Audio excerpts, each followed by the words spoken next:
This is Matt Casalo with the RhinestoneWorld.com. Richard Greaves with ScreenMaking.com. This is Stacy Marshall with Printwear Magazine. Brian Walker with RTP Apparel. And you're listening to Two Regular Guys Podcast. Hosted by Aaron Montgomery and Terry Combs. Keep on listening.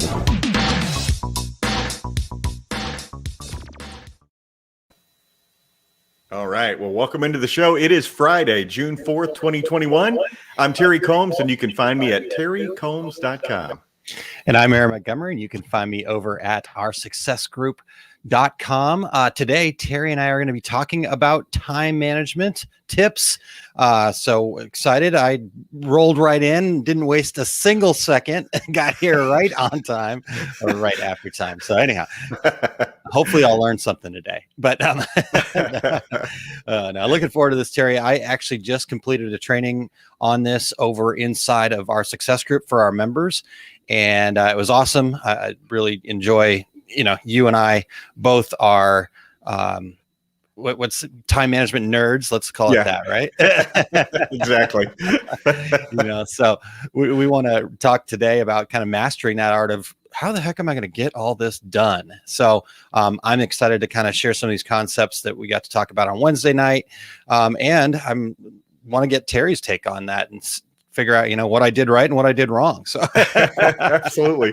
It's funny, before we went on, you had a computer restart going, and right up until the 8 o'clock my time period. And I was saying to Eric, hey, so you said you watched this video, and he goes, I only got halfway through so far. I said, well, I can interview you. We'll get down halfway through the outline, and you can go, that's all I know. All right. Well, good. I'm glad poor Eric didn't have to be put on the spot for that. So we made it. Let's talk to some of the regulators here real quick. We've got TC checking in from Kansas City. Good morning. And Cindy, good morning to you. Gusta checking in from Sweden. Appreciate that.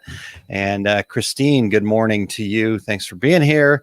And I feel like when Christine says good morning, gentlemen, she should probably put the gentleman in quotes. Don't you think that would be more appropriate? So yeah. She probably was air quoting when she was typing it.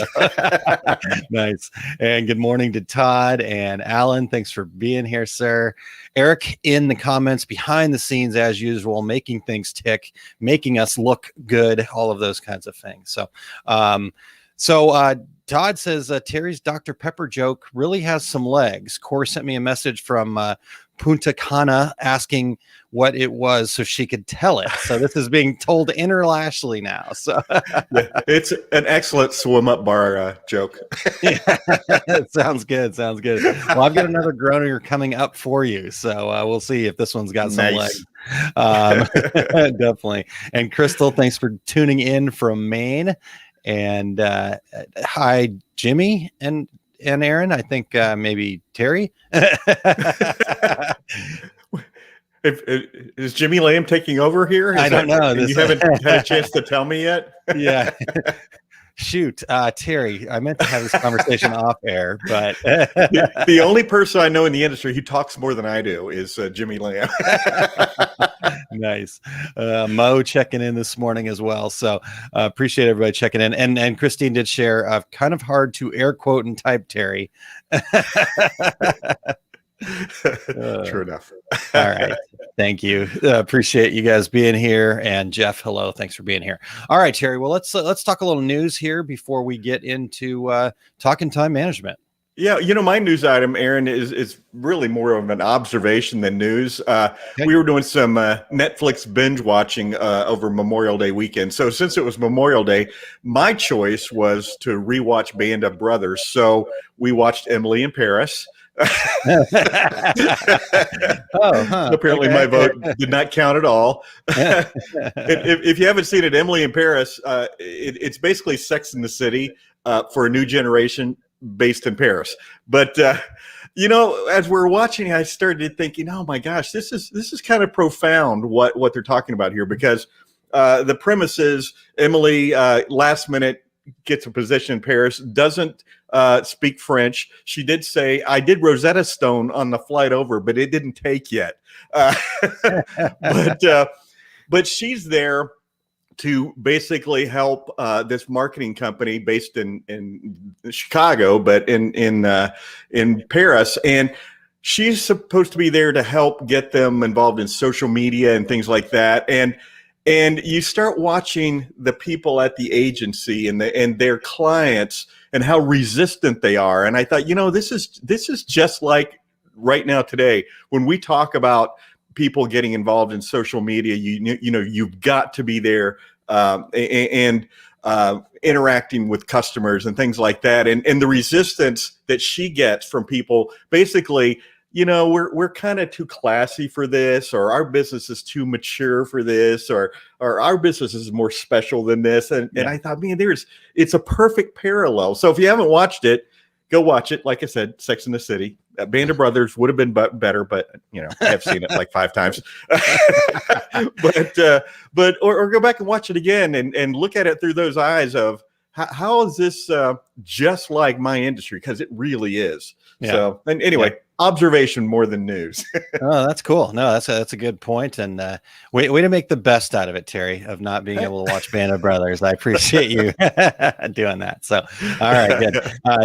Jerry said bad eyes. My apologies. Yeah, no problem, Jerry. Thanks for giving us something to laugh and tease and joke about. So that's what we like to do here on Two Regular Guys. So, news for me recently came across an article posted in Graphics Pro magazine. It's a really great article on some of the supply chain woes that people have seen or are seeing or will continue to see.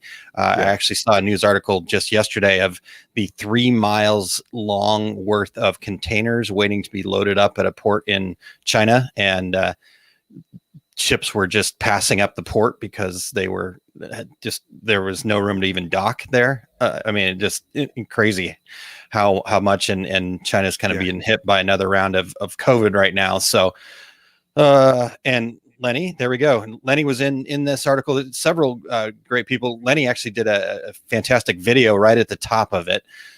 So you can check out his take on it. My friend and co-founder in our success group, Todd Downing, was in the article too. And I wanted to share one of his quotes with you guys real quick. He's talking about being transparent with the customers. And he said this: we told them about the shutdown overseas, the ships sitting in ports, import companies working at 1/4 of the staff, and how all that meant we just didn't know anything. But as soon as we could, we would. And he kind of continues on and says, customers we were able to serve in these tumultuous times are happy and thankful. The customers we couldn't help understood due to the full transparency. So you can read more about it. Eric's put it up there. It's bit.ly, bit.ly/GP supply, and go check that out. Watch the video that Lenny did and get some of the information. I think it's just interesting. This is going to be, I think, here for a bit. I hope that it levels out, and I hope that the supply chain gets their arms around things. I think, and Terry, I'd love to get your take on this, but I know, supply chain problems are certainly challenging. We all have to kind of deal with it, and this, don't go out and hoard toilet paper kind of idea. But at the same time, from a supply chain, from the people, on the supply chain side of things, the distributors and things like that, I think there's some opportunities here, but they have to think with their hearts and their empathy and their desire to help the customer, and not so much with their wallets right now. I guess is my take on this. This is an opportunity. If you spend a little extra money, you don't worry so much about the profit margins and instead worry about taking care of your customers. I think that will, in the long run, go a long ways to solidifying your relationships with your customers, while at the same time, getting you some future business that maybe you wouldn't have. You'll be able to, maybe somebody was entrenched with another supplier and just always did business with them, but they can't, show up. They don't have the product, that kind of thing. So an opportunity to win some new business. But again, I think it comes down to suppliers. All of us really have to kind of start thinking with our hearts and our desire to build a relationship with our customers, and less about, how do I squeeze every last dime out of this thing? So what's your take on that? Aaron, when you were giving Todd's quote about communicating with the customers. How many times on this show have you said, hey, as soon as you see there's going to be an issue, as soon as you realize that you're not going to be able to deliver on time, call the customer today. Don't wait until the day of and say, hey, by the way, we're not going to be able to do that, because you're putting off the pain. And if you, just like Todd said there, if you communicate with your customers, then, hey, they may not be thrilled that they're not getting a product, but at least they know, and you're not blindsiding them. And it's so easy to put off the bad news, but it's so much better for everyone when you do that. And Aaron, it's everything. It's not just hoodies. It's not just, look at heat presses, look at conveyor dryers 8 weeks out. And I think a lot of that is based on one part. We're trying to get one part from Japan or China or whatever. So one thing that we do at Equipment Zone, and I say we gratuitously because I have nothing to do with it, but it's just like heat presses. So hey, we sell basically one heat press, so we just keep ordering them, and they're going through the chain. But the machines we ordered 4 or 5 weeks ago are arriving now for customers who ordered yesterday. So that it kind of takes an investment on your part as well to be able to prepare yourself when you know that you're going to have delays like that. Sometimes you have to make that investment to keep everybody happy. But gosh, everybody you talk to is looking for something. Hey, do you know where I can buy XYZ? So we're all in the same boat. Yep. No, I agree with that completely, Terry. And like you said, as soon as in fact, Jerry said, I just had to do that yesterday, call a client to tell them I could not hit their deadline, just hated it. They were understanding and thankful, right? Yeah. So tell the truth early. And we're talking about it from that regard, but the same thing has to happen from the suppliers on back to, people up the chain too, right? We need to be communicating. We need to be reaching out to our partners and like you said, in making the investment in, let's make sure that our customers are taken care of and not, I don't know. I just always get this sense that especially some of the bigger distributors and manufacturers out there, it's, these things, they sometimes will use these situations as, to me, excuses for just piss poor customer service, and this, COVID. Okay, great. That happened a long time ago, and you're still doing crappy customer service because of COVID. I get it, right? It's hard to hire people. Everybody knows all of the problems. I guess that's my, let me jump on the soapbox here. Everybody knows all of the problems. What I'm looking for are who wants to come up with some solutions. Who's gonna do the thing that maybe isn't the most popular or maybe isn't the most lucrative right now today, to be part of the solution, not point out all of the problems. So, and as Kevin points out here, he says container costs went from 5,000 to 20,000, and this cost has to be passed on. Totally understandable. Yes, costs are going to go up. And so you, as decorators, you've got to be communicating with your customers right now too, saying, hey, these things are happening. Shipping prices from UPS and FedEx continue to go up while the level of service continues to go down. It's all of those kinds of things. So, we're all going to have to figure that out a little bit. And if we get ourselves stuck in this, it's all about being the lowest cost or making the most profit and all this other stuff. Man, I think you're swimming up the wrong stream right now. I think it needs to be about how you can best serve your customers. You make sure that you value what you do, and that people are paying for it. These are, we talk all the time, Terry, about, people need to go raise their prices. Well, now you've got some quote unquote excuses to do that, right? You've got $5,000 to $20,000 on a container and some other things like that. Well, and look at equipment. If you sell equipment that comes in a crate, every month you get a new update. Here's the new crating costs. Here are the new crating costs. Here are the new crating costs. They're going through the roof because because of the cost of lumber. But you're right too about the whole. It's COVID. Oh, that didn't deliver on time. It's COVID. I misspelled Alabama on your shirt. COVID fault. Yeah. All right. I want to come back and get a couple more of the regulars' comments here, Terry. I know we've got other things to talk about, but that happened and came across, and the fact that we have time for it. It's time management. It's time management. We're managing our time here. We've left plenty of time, or we are allowed to go into bonus time. So, all right. So, and the fact that we've got some folks here that were part of this article and whatnot. Lenny says it's unique times for sure. So definitely appreciate the feedback in there. Donna says, good morning from Orcas Island, Washington. Communication with suppliers and clients. And Lenny follows that up with transparency is key. Sue says, Richardson Caps says August. And on another note, they can use okay. I'm going to just leave that one because I'm not following it. Terry, can you decipher it? Let's see. It's gone off the screen now. Oh, okay. All right. Well, Richardson Cap say August. And on another note, the cam we use to watch I don't know. Oh, okay. Okay. I see. The cam we use to watch our dogs. Got it. Okay. So yeah, it's basically everything across the board. Like you said, Terry, it's not just hoodies. It's not just, there's parts and pieces here. So, all right. Ashley says, I have several to contact today. Size colors are selling out faster than I can keep the options updated. Yeah.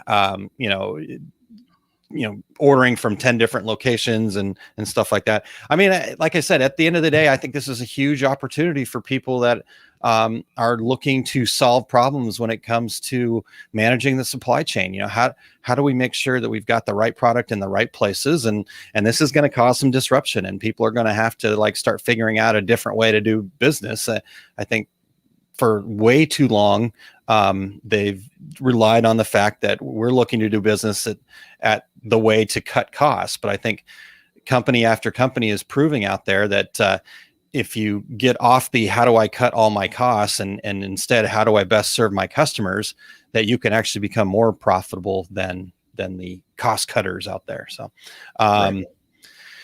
Let's see here. Dean says, what used to take 15 minutes to order now takes almost 2 hours trying to find everything. Yep. Challenges for sure. Lenny, UPS can't deliver anything on time. Or not UPS, United States Postal Service. Yeah.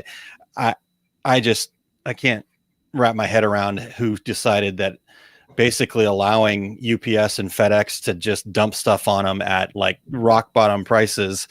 Yeah. The fact that I can ship something, FedEx that ends up going through the Postal Service cheaper than I could if I just went directly to the Postal Service. How does that work, right? Exactly. Yeah. So somebody has some ties in there that just really took advantage of poor Postal Service, and they have not been able to manage. Yeah, that's right. All right. What else do we got here? Shandy says honesty and quality will outweigh all. And Ramona, good point here, says transitioning to the new normal. We are in a period of evolution in acquisition. So, oh, Christine, come on. You got to give us some. She says, I'm not sure that bonus time counts as time management. Just saying. We've planned ahead, right? We've automatically added 30 extra minutes into our show just in case. That's time management. Right. Who knows? Maybe we'll end on time. We will. Yes. Oh boy. So Todd says those that will educate their customers on what's going on will be better off. And Lenny says, Todd, you are so correct. So, all right, guys. Gusta, you are absolutely 100% right here. We need a dad joke.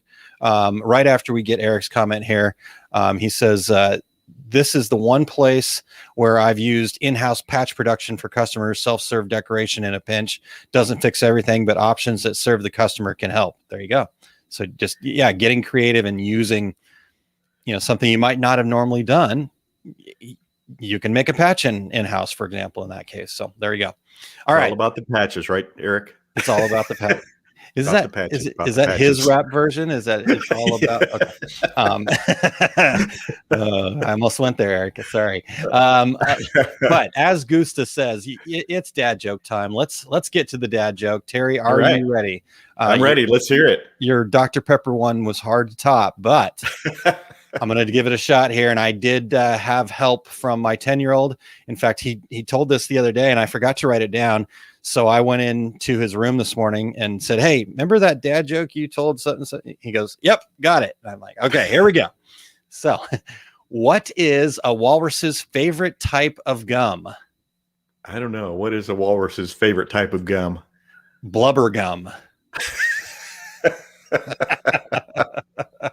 Oh my gosh, your son is a dad in a 10-year-old body. He totally is. He totally is. Yeah, we're driving back from having some dinner with my dad and my aunt, and the 15-minute car ride was basically 15 minutes of different dad jokes. So it was awesome.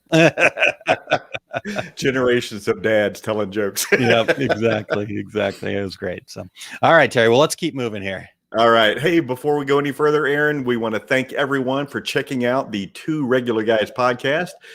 We are always looking for new guests. If you or anyone you know would like to join us, go to calendly.com/2. Regular Guys with your show ideas. We love to have new guests. And if you've never been on the show before, we'd love to get you on and talk about a subject of your interest. If you're listening to the podcast version of the show, we would appreciate you sharing the Two Regular Guys with your industry friends so they can become regulators too. We would appreciate you giving us a review on Apple Podcasts, Spotify, iHeartRadio, Stitcher, Amazon Podcasts, or wherever you do your podcast listening. If you are watching us live right now, please join in with your comments and questions and reach out to your industry friends so they can join us today too. Yeah, exactly. We definitely want to get everybody in here and have this opportunity. Great feedback and comments already from the regulators. So just a community of learning and supporting and commiserating at times. But, we will get through the supply chain issues. And you know what, like we've just all talked about here, it's all about just being transparent, being right. Honest early. And Terry, you mentioned that right at the start there. So appreciate that. All right. Well, Terry, before we get into time management, we're 25 minutes in, we should get to this, right? Time management. Let's hear a word from one of the sponsors that we're getting support from all of the trade show folks this year. We're supporting them and they're getting back to live trade shows. So let's hear from Printing United today.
Wow, I was going to comment, and the Two Regular Guys will be there, but it was in their commercial. Awesome.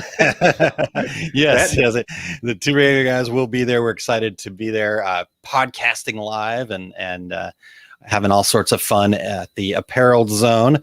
And so, Terry, make sure that you guys are getting there to sign up for that. Registration is now open for Printing United, so check that out. And we will, see you all there. Eric says podcast listeners get a quick techno break, but there's actually a podcast version. So you actually would have just heard all of the things that the video listeners saw on the screen. So the joys of being able to edit the podcast these days. Well, I'm glad Eric noted that because that never crossed my mind.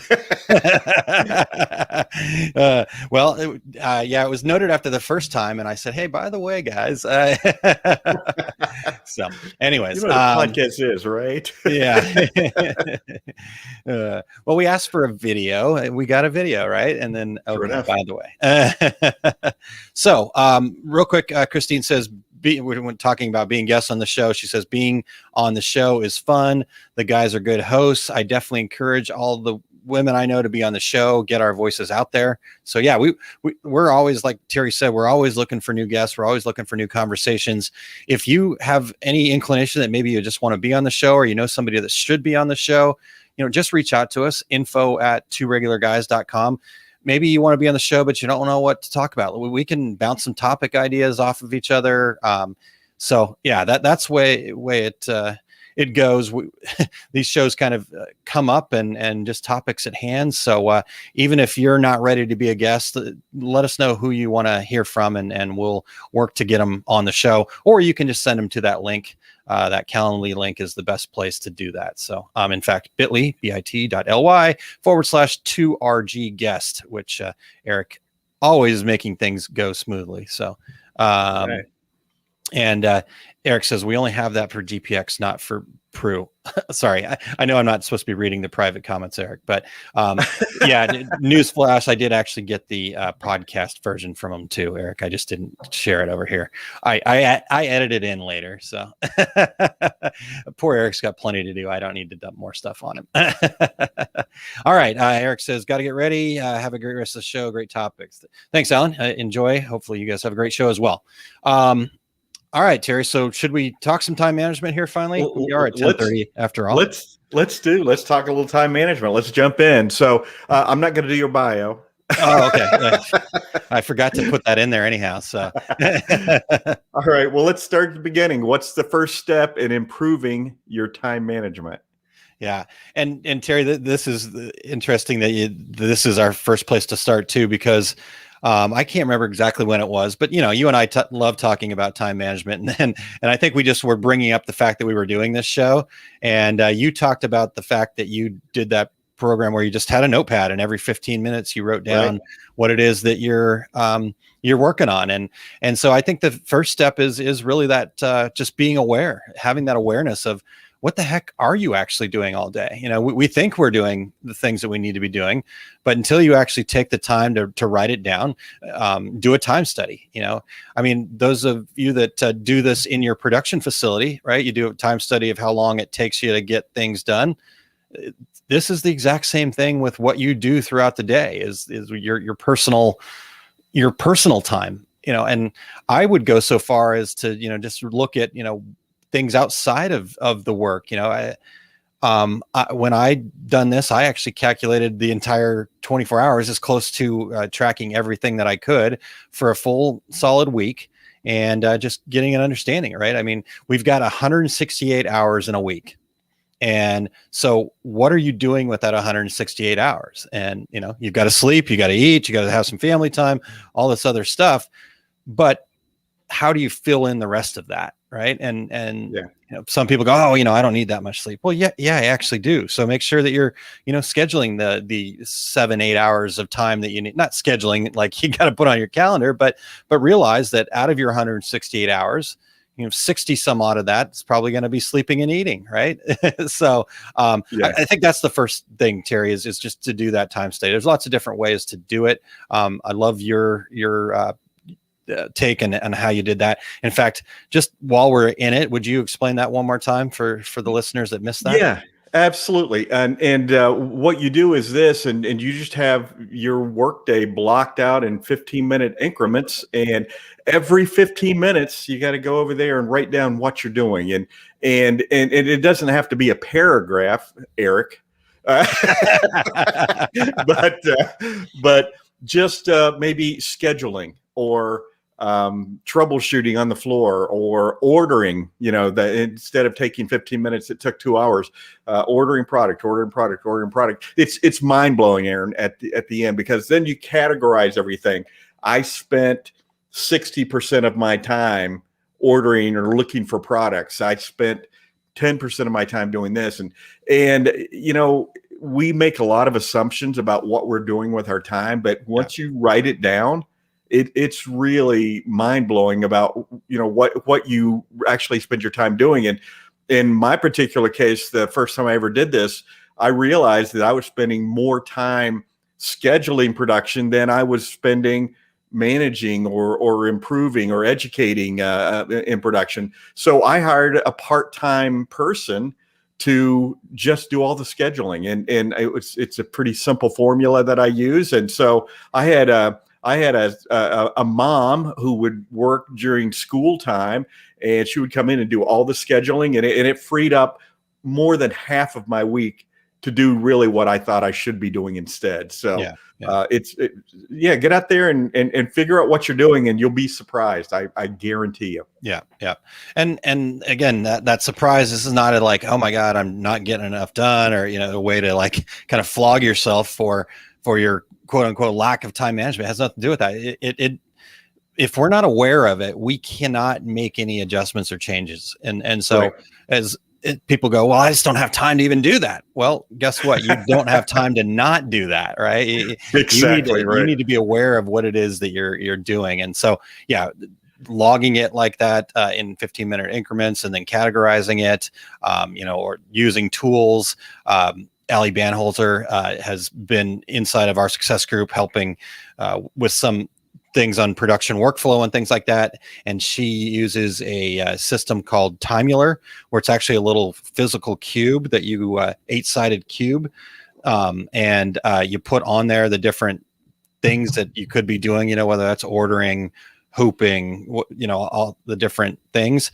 And then every time you turn that cube over, it basically is logging that time. And then when you go on to the next project, you turn the cube to the next thing.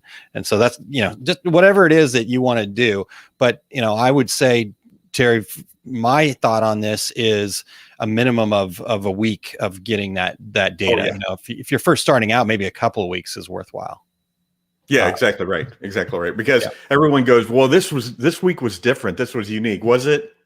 Yeah, exactly. It feels like that, but yes, on the grand scheme of things, over the course of time, that is going to be the way things go. And then the other thing, I guess, inside of that, Terry, real quick, is even if you're a time management pro, I think you still need to do that from time to time. Maybe it's annually, or maybe it's every twice a year or something like that, because things do change and whatnot. So anyhow, so that's where we're at on that. Jerry says you keep freezing. I haven't heard anybody else have any issues. It looks like everything's going okay on this side. So internet is always fun. So check it out.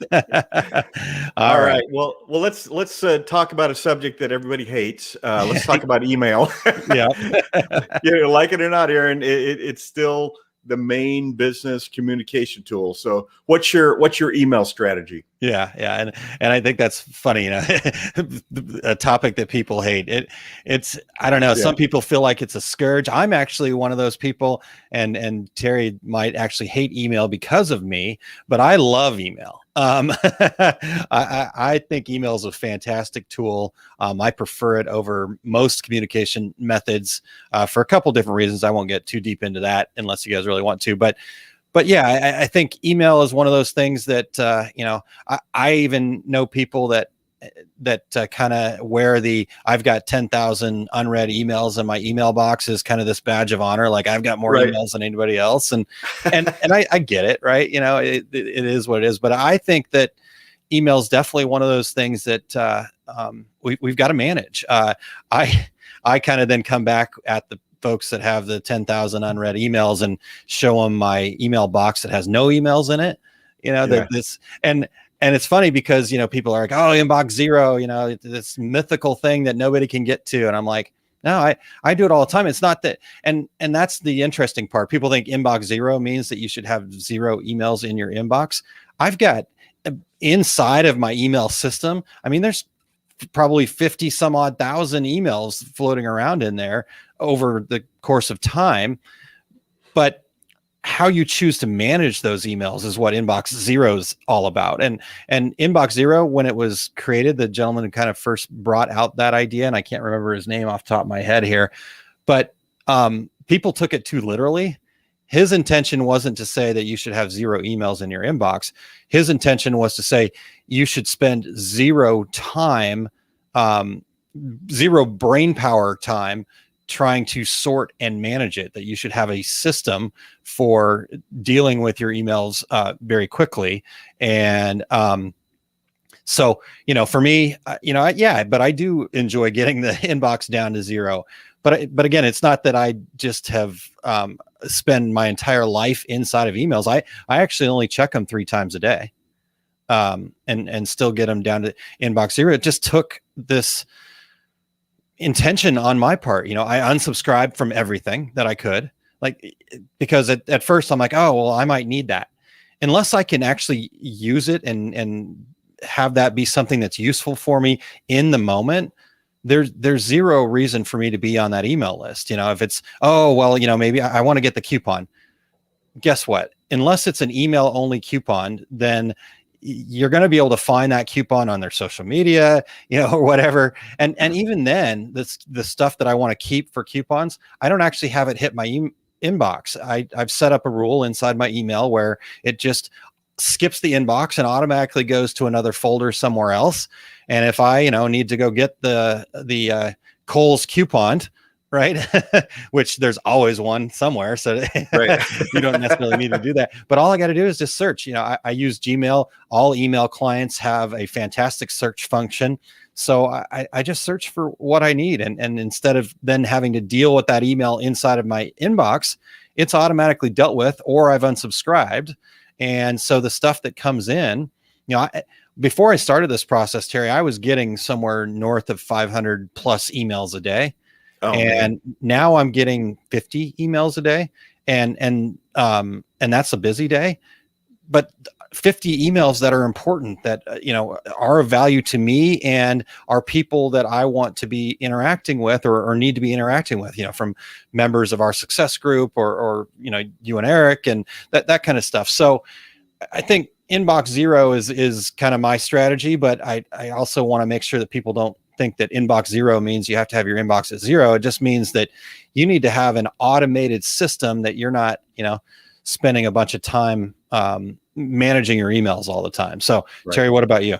Well, a couple of things. I think one problem that people have with email, the people that have that, 50, 100, 1,000 emails, is because they'll look at an email and say, well, I don't want to deal with this right now. Yeah. And you have to make decisions on things. So it keeps getting pushed forward and pushed forward. If you pushed it forward a couple of times, then either do something with it or delete it. You obviously are not going to deal with it. And my second comment on emails is, keep it brief and to the point. When I open an email that if I printed it out, it's going to go 2 pages. I'm like, come on, this is.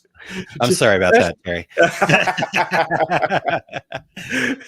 It's just, it's a task, and you look at it going, holy crap, this is going to take me 30 minutes to respond to. And sometimes I do push those forward, but keep it quick and to the point. One of my brothers always complained. He said, you get this email exchange going back and forth, and the very last one is thank you. You don't have to thank me. Don't send me another email. Yeah, no, that is a good point. I tend to be somewhat verbose at times on those things, but yeah, realizing that keep it short and sweet. If you don't need to send it, don't send it, right? The thank you or whatever. But, at the same time, if you have a system, right, then it is what it is. It comes in and comes out. but I do the same thing. I have category files that I want to hold on to this because it has some valuable information that I don't need right now, but I'm going to need later. So I'll drop it into a folder on that subject, and then I can just go back and I'm not digging through pages of already read emails. They're all in that folder. Everything that's related to this topic is in that folder. So yeah, I'm sure the Aaron folder is pretty large. Sorry about that. All right. No, so we definitely, one other quick note on that, Terry, is, interestingly enough, like I said, I only check emails 3 times a day, and, I don't have, so I've got an email, on my phone. I do have where I can check my email, and occasionally I will just go in there to just kind of quote unquote what I call triage, get move some things around. But I don't actually have it automatically downloaded on my phone. I never get notifications of emails on my phone. Because again, I want to manage it. I don't want it to manage me. Right. And therefore, so I can check it on my phone, but I don't have it to where my phone is getting these emails. I'm getting these notifications, having the little, red with 10,000 next to it kind of thing. I just don't want that stuff. So again, managing that. Couple comments in here. Good ones. Dale says, control your spam by using multiple accounts to segregate your tasks. I think that's an interesting idea. I've got way too many emails, but I don't have too many emails because of that, because that becomes a bit of a challenge to me, because then you're kind of going back and forth and something there. So I do actually have a lot of different email addresses, but I have them all come into one location. But you can use that email address for sure. Dale's point, I think, is really good. Like, if you have to put your email address into, download the thing, right, and you're going to get quote unquote spam after that, and you're not really interested in it, then have that one email address that you use. I've got my really old Yahoo email that I've never checked. And I can't remember last time I actually checked it, but there will be times where okay, I'm going to put the information in if I need to do this to download, and then use the Yahoo one. So that's a good point, Dale. Gusta says email got me to Outlook, and that's the hub of my life. It's the planner. I email myself to remember things. So again, using email as a system. And we'll talk more about that here in a second too. And then Dale, this is, I think, really sums up my thought on this too, Terry, but to either deal with it or calendar it, like you said, move it along or deal with it. Right. Yeah, exactly. Right. And Aaron, you're right. If you cannot keep your eyes off your email, your email is controlling your day. Your email is controlling your schedule. Yeah. So I admire your 3 times a day. And for me, I do get a lot of communications from customers, so I do kind of keep an eye on it, but I don't. Go ahead. Sorry, go ahead, Terry. Finish with your thoughts. No, I was just going to say, but I don't let it I don't let it master my day. Yeah. No, and I think that's the key, and that's the other thing here, Terry. There's all sorts of different articles you can go read out there. I've seen, especially some of the younger generations of millennials and whatnot, just want to get rid of email altogether. It's the scourge of the earth, and they want to get a text. They want to get a text or the Slack message or whatever, right? But here's the deal. A lot of those people are like these freelance writers, and so they don't have the customers and customer service needs. And in the business that we're in here, we do need to be responsive to our emails. I've got it down to 3 times a day, because I do also, like I said, I'm doing email 3 times a day, but that doesn't mean that there's not like I said, a triage here and there. I do have some different things. So I've got it set to where important messages from our success group members, I do see those more quickly and can deal with that.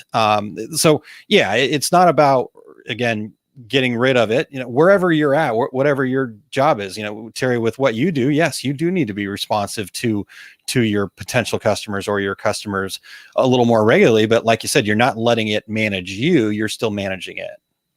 Right. Exactly right. All right. Well, let's keep moving. So we got to manage our time here, Terry.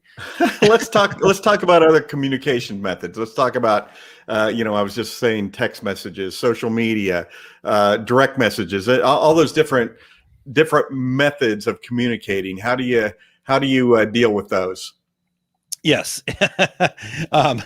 And I think that's the funny part, people want to get rid of email but the alternative is all of these other places, right? You get the Instagram direct message, you get the Facebook message, you get somebody tagging you on Facebook, you get a text message.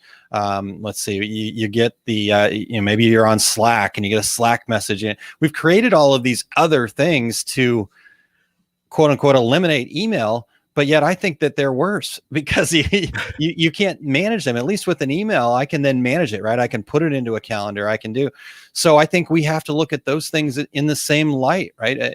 The other challenge with those types of things is people expect a even faster reaction than they expect from emails. Yeah. So you do have to kind of, again, it comes up with managing that. So, autoresponders, maybe things like that. Trying to filter people to whatever it is that your system is. But here's the trick. You have to have a system. You have to have a way to capture this. So all of this stuff coming in, right? We've got all these different pieces everywhere, right? I need to get it down into something that I can manage and keep my arms around. So I think the real tip here, Terry, is just to have a system, right? It's like, okay, so if you get an order on social media, make sure that if you're not going to be able to deal with that as an order, you have a way to respond to that. Say, cool, really appreciate the order.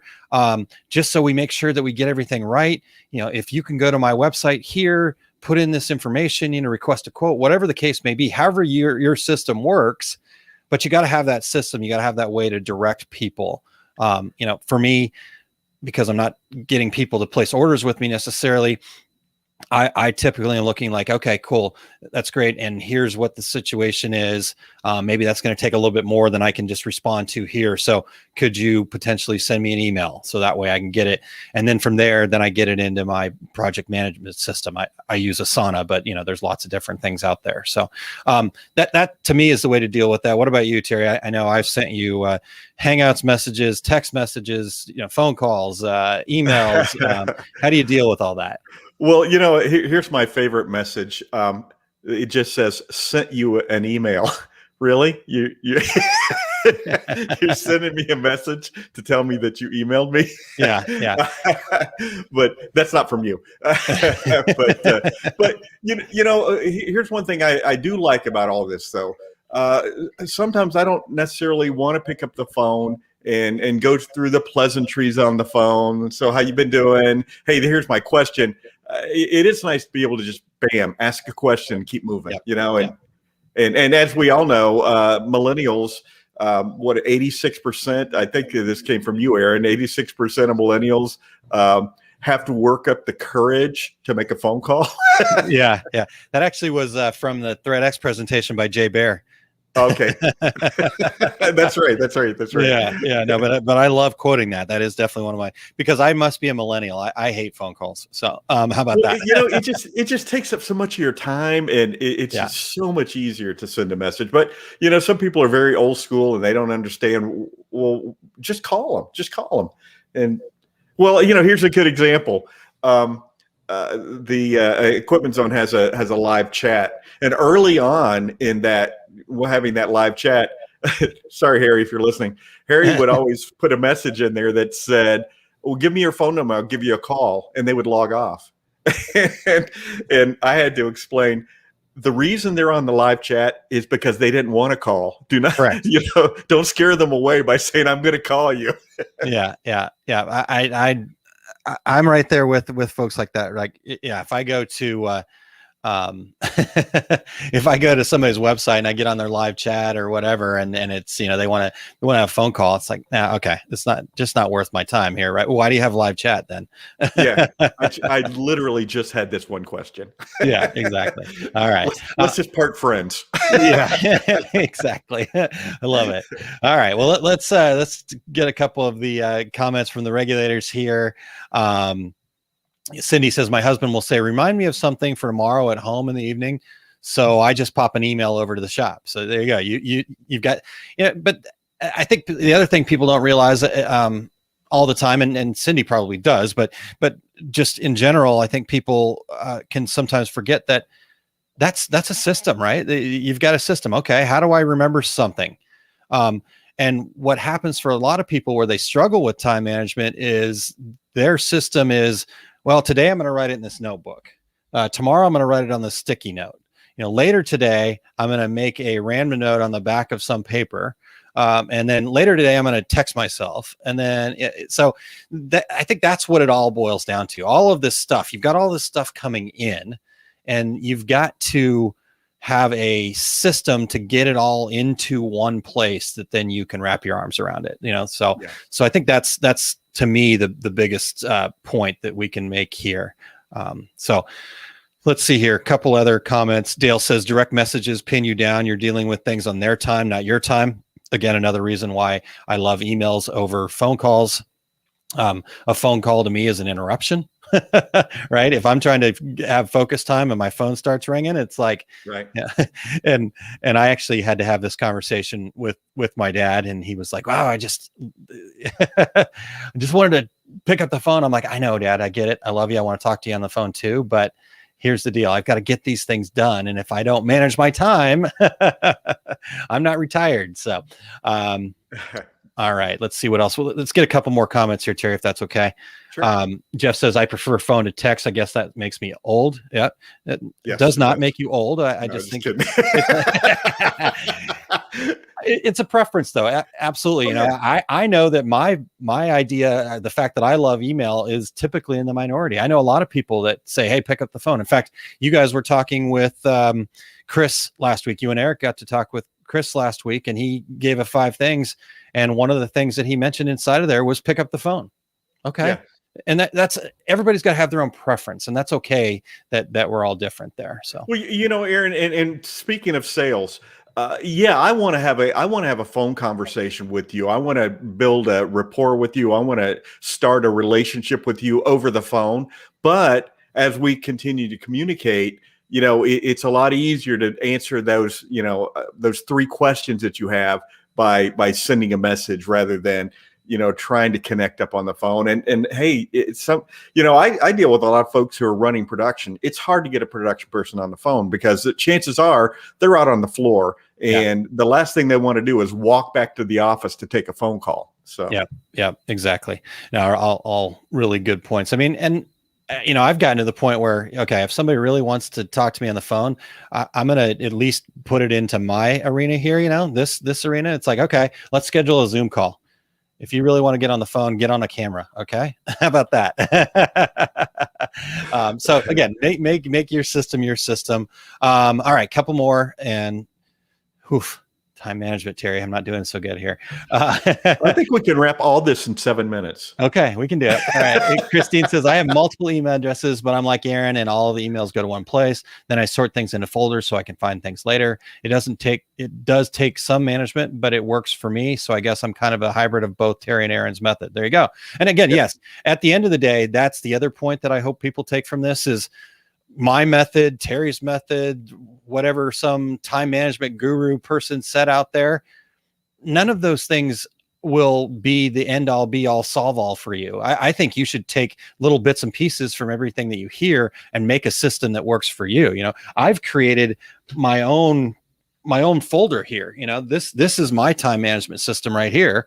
And I've created that over the course of, I got interested in time management when I was a teenager. So, this is an evolution of, I'm not going to say how old I am, but lots of years. All right. Well, and Aaron, here's another thing. If you don't have a system, then things can slide between the cracks, and you didn't respond to that person that important. The thing that you, in your mind, you think, oh, I'm going to remember that. And then the next day you're like, what were we going to talk about? I don't remember. But if you have a system, you're also not leaving people behind or letting people down by not having a system. And add to that, waking up in the middle of the night going, oh, did I answer that question? Did I call that person back? Did I, so.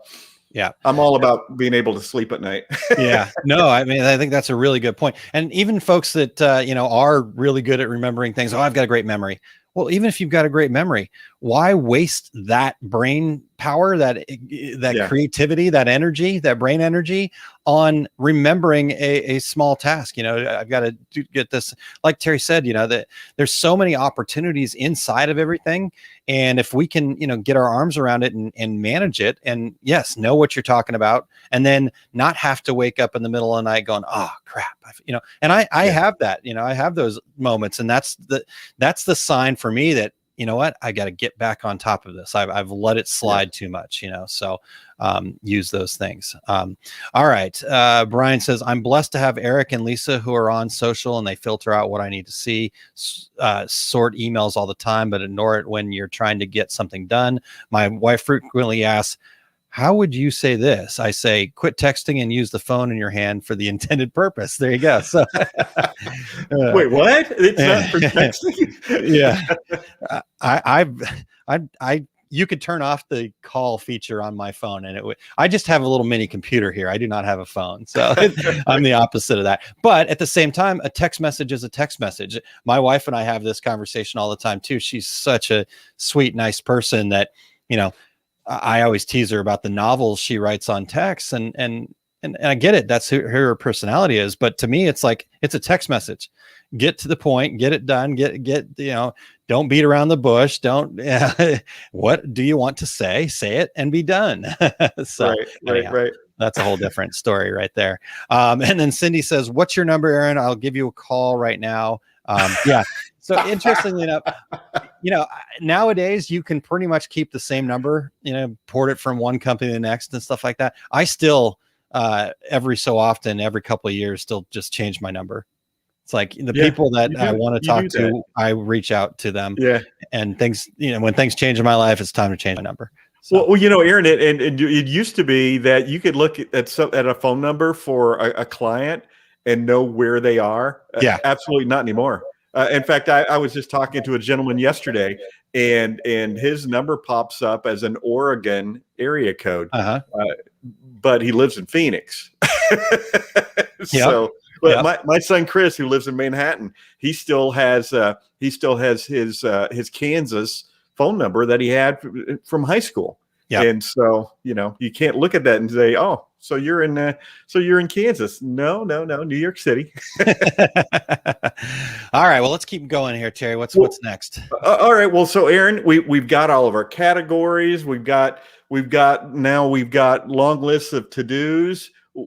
What do we do? What do we do next? Yeah, exactly. What do we do next? And this is where the real rubber hits the road here, Terry, because this whole concept of time management is actually a myth.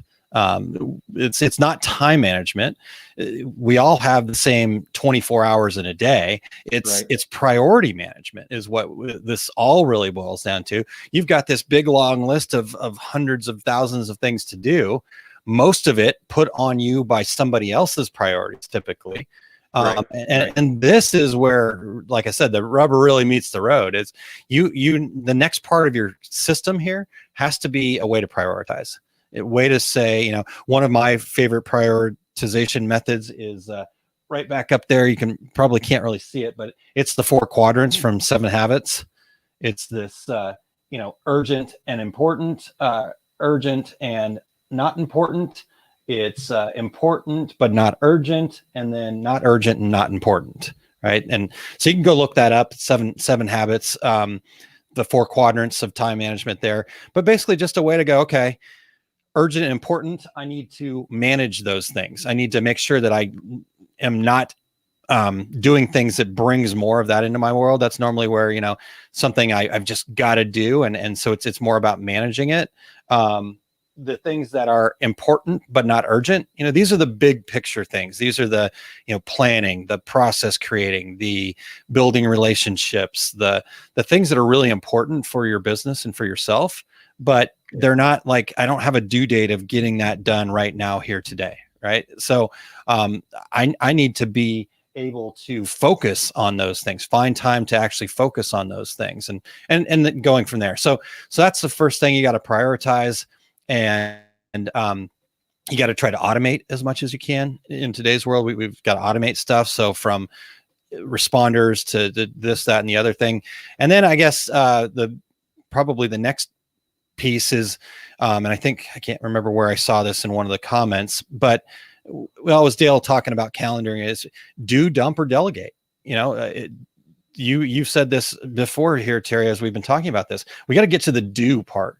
Let's just get something done. And I think that's another area that I've found myself getting bogged down in a lot. And I know a lot of other people get bogged down in is, I've spent so much time building systems. I had times in my life where I'd get something done. And then because of that satisfaction that I wanted from getting it checked off my list, that I would go and write it on my list just to check it off. Right. So you do also have to get over yourself and get into that. Let's get things done and go from there. So what about you, Terry? What's your process there? Well, yeah, I'm like you. I do make lists and I will reevaluate something that I have moved forward on my list multiple times because, a lot of us, get caught up in crisis management of our businesses and of our time, and you do need to block out. Maybe it's Monday morning for 2 hours. You turn off your phone and spend time thinking about how to improve your business. Or we kind of neglect some of the important things because we're over here running and trying to put out fires. I guess make your list, and as you said, prioritize. And if you've moved that thing across to the next page and the next page and the next page, maybe you need to reevaluate how important it really is to you. Yeah. And that's actually, Terry, that's been one of the pieces that you've said that somewhere along the line here over the last year or so. That whole idea of if you keep moving things forward, that, at what point do you need it? Because I didn't realize I was doing that. I had certain things that I'd been moving forward for years, it's felt like. And I finally got brave enough to just get rid of it, just take it off. Instead of keep moving the date forward, I just took the date off of it. It's still buried somewhere back in my project management system. So, if things do change someday, but at the same time, I stopped thinking about it. So exactly. Is it kind of a relief when you say, you know what, I'm not moving it forward anymore. I'm done with it. Yep, exactly. All those great ideas that you're never going to get to, right? Right. But that's just it. If you have a system, if you do these things, and then you put these things in place, what's the rule? If you moved it forward, I think you said 5 times. I think that's what I went with. If I've moved this forward more than 5 times, I just get rid of it. So that's where it comes down to doing it. Do the things, get them done, move them forward, and then at a certain point, just get rid of them. So you think, but it's important. I need to do this, but it's obviously not important enough for you to do it. So correct. All right. Well, let's wrap up here with what do you say to those folks who are completely overwhelmed and frozen in time? I'm just sitting here staring at my computer screen. I don't know what to do next, so I'll do nothing but stare at my list. What do you say to those folks? Yeah, and that's a tough place, right? I mean, heck, we're just getting into summer here, so we've got new things to deal with. Maybe the kids are back at home if you were fortunate enough to have your kids go off to school, and so now you've got new things coming, and it just feels, business is starting to pick back up for a lot of folks right now, so they're feeling busy there, and so I hear it all the time, I see it all the time. Heck, I even have moments in my time where it's like, oh crap, how am I going to do all this? Right. But right. I have to just remember, we have to just remember that at the end of the day, it comes down to priority management. It comes down to, okay, what's important? Do you have that big goal? Do you have that vision of what success is for you? Because that's the first point. If you don't have that, then yes, you will always be overwhelmed just trying to figure out the next thing.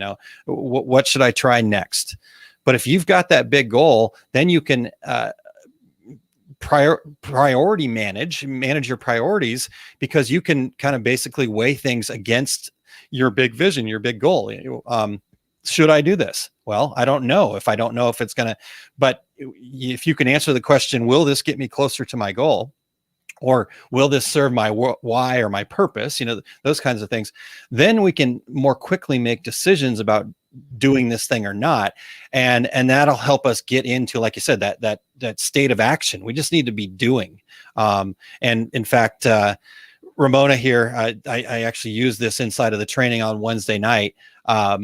It does come down to that. To eat an elephant, you take one bite at a time. When it seems too large, just take that little first step, So if your goal is to, or if your task is to completely revamp your production layout, you look at that and you go, oh crap, that's a big job, or maybe your inventory area needs to be organized, and you look at it and you go, oh my God, how am I going to get this done? Well, the sooner you can go from, oh my God, how am I going to get this done, to, okay, what's the first thing that I can do? Let's pick up this first box. And again, that, how do you eat an elephant? I wish there was a better saying than eat an elephant, Terry. I just don't understand why you'd want to eat an elephant. I enjoy, I think elephants are amazing animals, so I'm not going to eat an elephant, but anyways. Probably chewy. Yeah, probably chewy. But the whole concept is, yes, if you have something on your plate that's so large, the best thing to do is just get into what's the very first thing that you can do. Maybe you're so overwhelmed that you can't keep control of your tasks. The first thing you need to do is, okay, I need to come up with a system, or I need to, make a decision that here's what I'm going to do. That take that first step, and just, it's the concept of lean into it. If you've heard of that, you may not know everything that you need to do, but that doesn't matter. That part really is insignificant to the grand scheme of things. All you need to do is the first thing. And then you're moving forward. So I think you're right. But you're picking up that first box, and then it's like a boulder rolling down a hill. Then you pick up momentum, and hey, I'm getting this done. Yeah.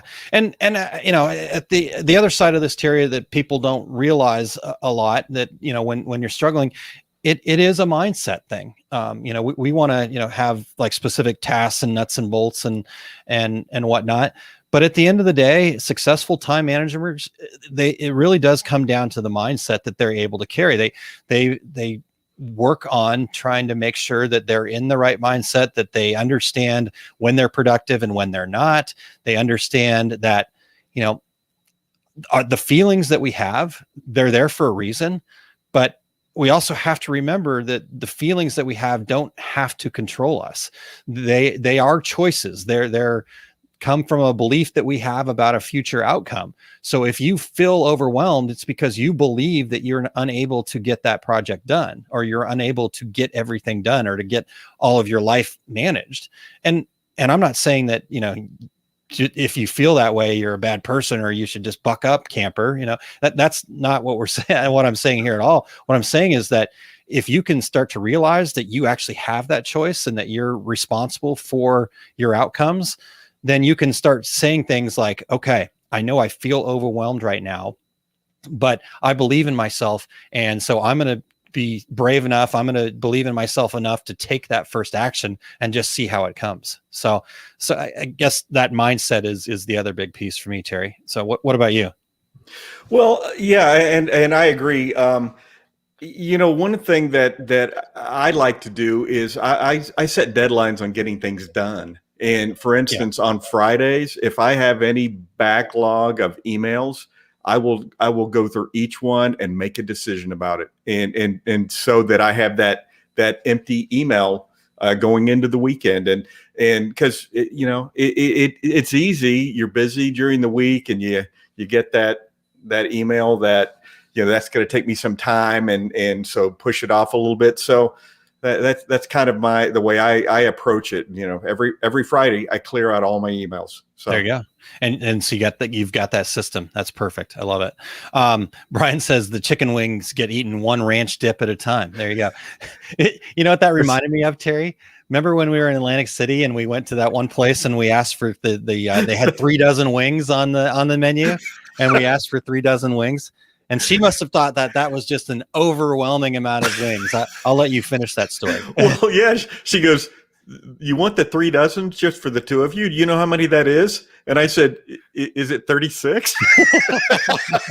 And she goes, yeah, that's what we want. Yeah. She was overwhelmed by how many wings there were in front of us. But Terry and I looked at it as, as Brian just said, one ranch, or in Terry's case, blue cheese dip at a time. And we were going to get through it. And we got through 36 wings. That was our dinner. All right. Come on. I think we know our way around a chicken wing. We know what we're ordering here. It's on the menu. Come on. That's right.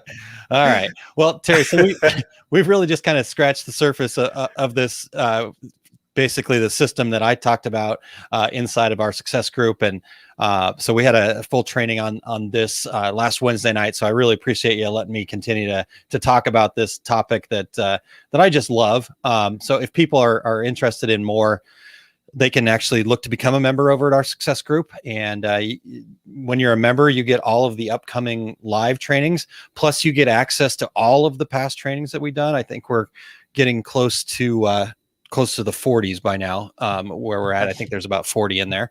So if you'll just head to oursuccessgroup.com/membership, or Eric has the bit.ly link up on the screen as well, bit.ly/OSG member.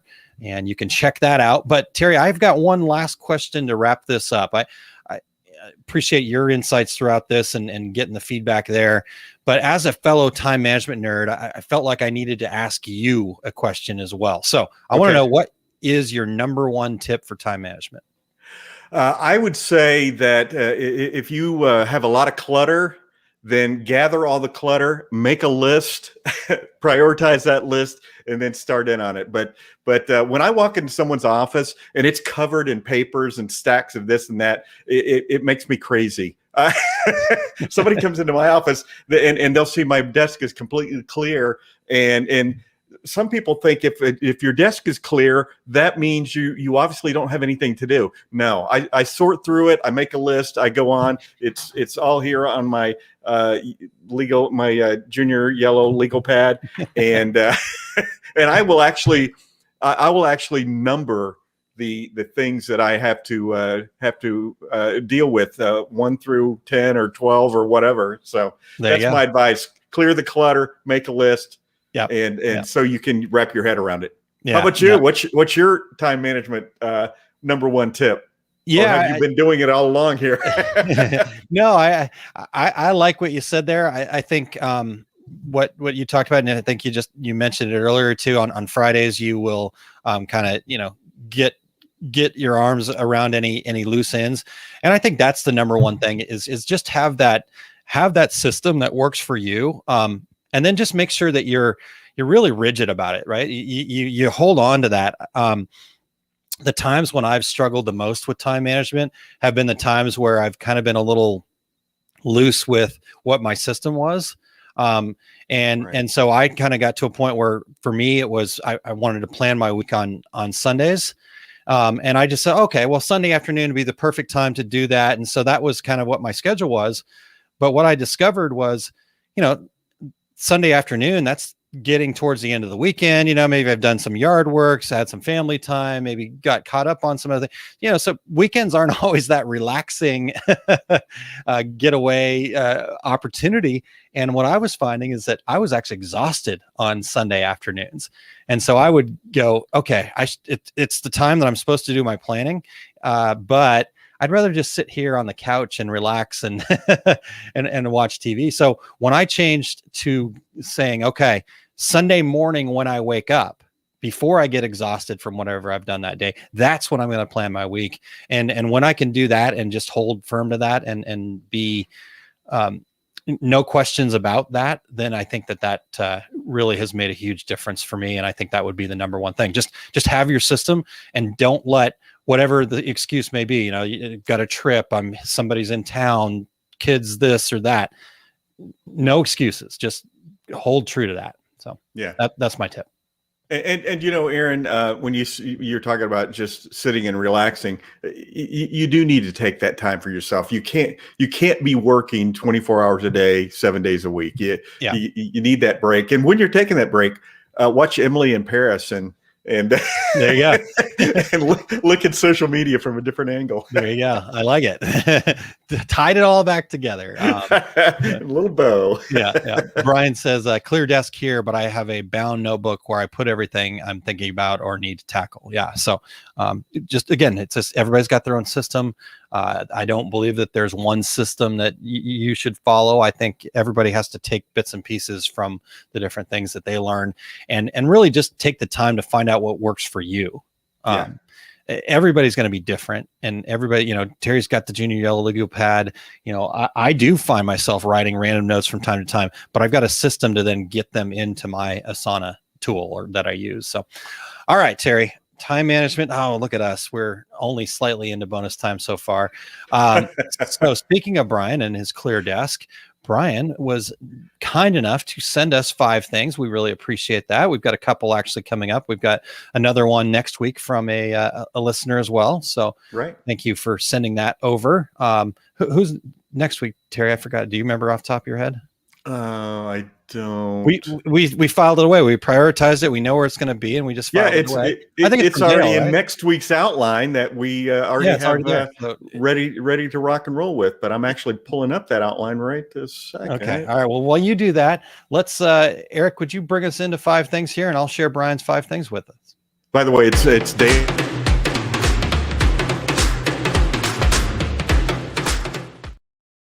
We'll get to that in 1 second, Terry. Hang tight. All right. So 5 things from Brian and Brilliance by Brighton Leap. It's 5 things to do every day. Do one thing to develop your business, even if it's just handing out a business card. Yep, that's perfect. Number 2, do one thing for yourself. Find some beauty in the world, take a moment and relax, breathe, bike to work, hit the gym, or maybe just don't inhale. There you go. Number 3, do one thing for someone else, looking for nothing in return. I think that's a great point. Do one thing for somebody else, looking for nothing in return is number 3.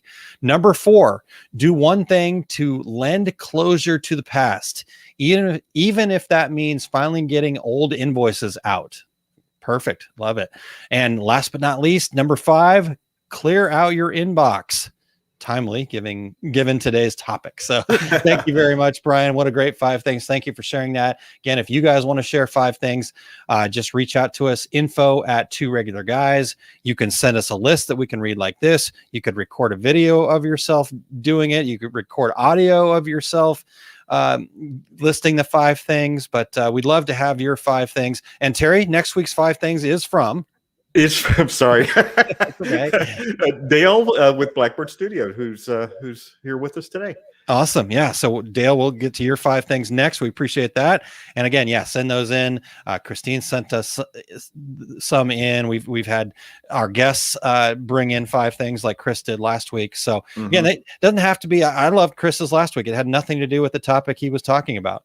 And he just brought in 5 things. So yes, we just want 5 things that make people think and maybe start a conversation. So, and Brian's 5 things here, it really encapsulates what we've been talking about for the last hour. Do one thing, do one thing, do one thing, Yeah. I love it. Yep. There we go. Wraps it up nicely for us. All right, Terry, what's coming up for you? Okay, my complete screen printing business course with Workhorse Products is going to be, that's here in Phoenix, is going to be July 10th and 11th. These classes do sell out, especially with things just getting moving again, people coming from all over the country to these events. My next class at Atlas Screen Supply in Chicago will be August 21st and 22nd. The following week, I'm going to be back in Chicago, Aaron. I'm going to be at DAX. I don't know if you know this already. I just saw this. Yeah. Yeah. So on Friday, the August 27th, I'll be doing a half-day seminar entitled, Am I Doing This Right? Pro tips for screen printing, screen printing success. And it's going to be hands-on. Everybody's going to print a shirt, and really looking forward to that. That's something that Scott Ritter and myself have been working out for the last couple of days. And cool. Yeah. So excited to do that. And the folks at Atlas Screen Supply are going to bring over equipment for me to use, and it's going to be cool. And so all my upcoming events, except for that one, because I don't have it in there yet, you can find at terrycombs.com under the tab tour dates. How about you, Aaron? That's awesome. I'm excited that you're going to be there in Chicago. Do you know, are you going to, when are you coming in, all that stuff? You just let me know. We'll figure it out. Cause we're definitely trying to do something fun there at Tinley Park for our success group too. That was kind of Very cool. the start of it. Our 300th episode celebration there a couple of years ago. Yeah. I guess it was a couple of years ago now, right? Cause it didn't happen last year.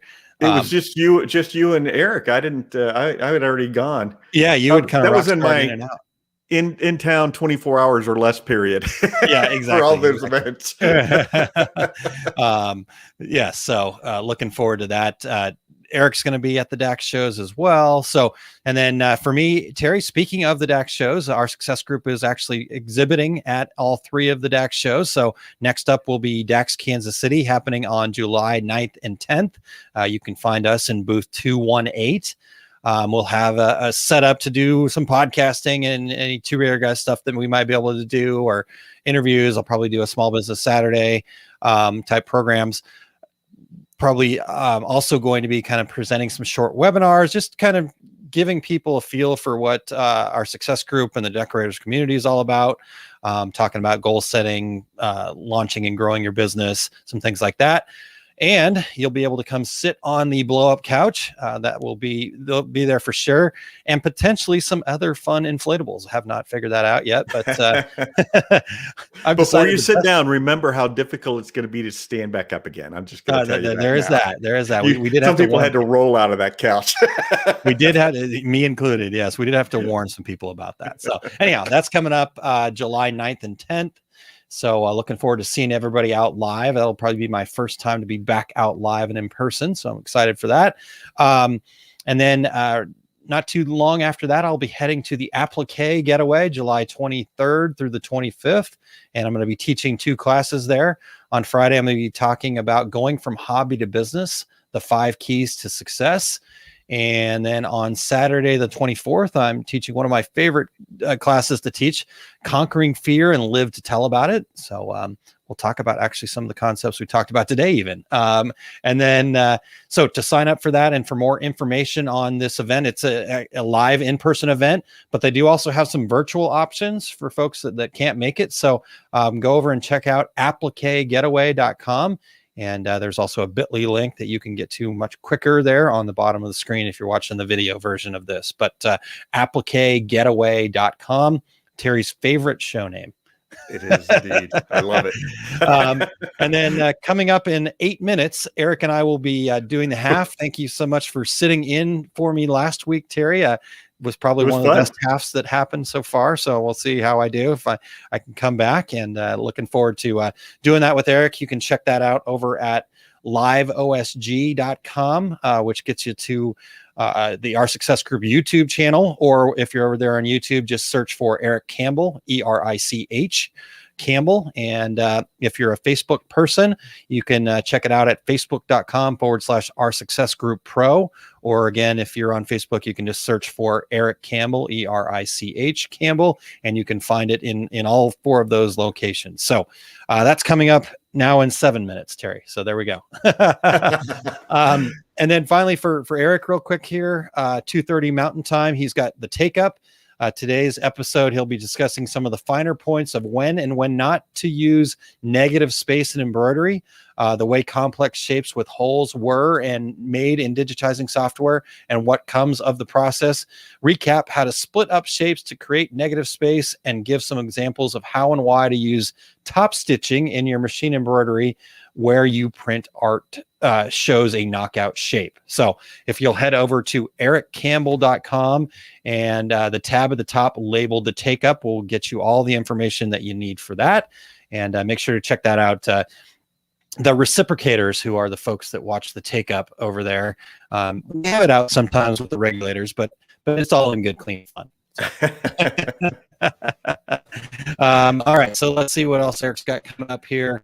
He's going to be teaching at the DAX shows all through Kansas City, Minnesota, and Chicagoland. And his work will be elevating your embroidery digitized that DAX show.